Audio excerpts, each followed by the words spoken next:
Bago pa mangyari ang magkasalubong si Ramon at Tanggol sa Dimas, makasalubong ni Ramon itong si Mersing at Nita. Malinawan ang isip ni Ramon na ang itinuring niyang karibal ang kanyang tunay na anak. Samantala, uumpisahan ni Tanggol ang malaking gulong mangyayari mismo ito sa bahay ni Rigor ang siyang maging daan para mabisto itong si David nila Ramon at Tanggol.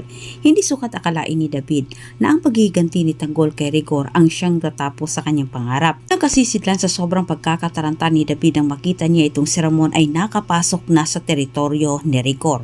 Kunting maling galaw ni David ay mabisto siya. Sabi sa isip ni David ay kailangan umano niyang maunahan itong si Tanggol bago umano malaman nito ang kanyang pagpapanggap. Habang si Tanggol ay nakipagrambolan sa kanyang dating tropa, sinamantala naman ni David ang gulong nangyayari sa baba para makausap itong si Ramon. Nagmamakawa itong si David kay Ramon na huwag umanong gumawa ng gulo sa teritoryo ni Rigor dahil sigurado umano itong si David na hindi na makakalabas ng buhay itong si Ramon at tatawag din ng lispo itong si Rigor at mahuhuli si Ramon. Pero ang totoong dahilan ni David ay pinoprotektahan niya ang kanyang sariling interes. Sa madaling salita ay nakumbinsi naman ni David itong si Ramon.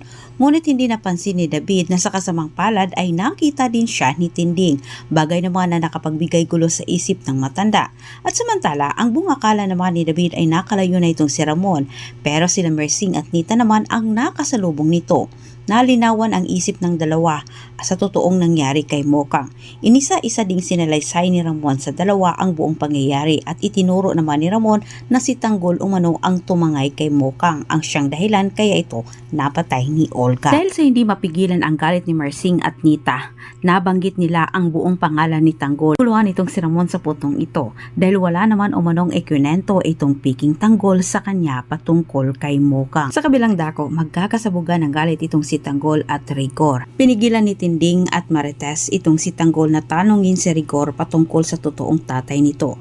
Natatakot ang dalawa na malaking gulo ang mangyayari kapag malaman ni Rigor na alam na ni Tanggol ang totoong pagkatao nito. Ngunit laking pagtataka na lang ni Rigor nang pinagtutulungan nilang dalawa ni David itong si Tanggol na nung dati ay hindi gumaganti itong si Tanggol sa kanya, ngunit ngayon ay lumaban na si Tanggol kay Rigor.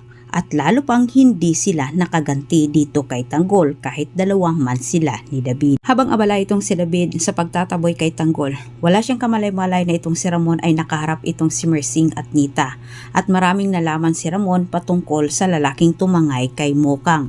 Tinatanong ni Ramon si Mersing kung sino umano ang lalaking tumangay kay Mokang. Sagot ng dalawa, si Tanggol umano ito. Ang basagulero umano sa kanilang lugar. Anak umano ito ni Rigor de Magiba.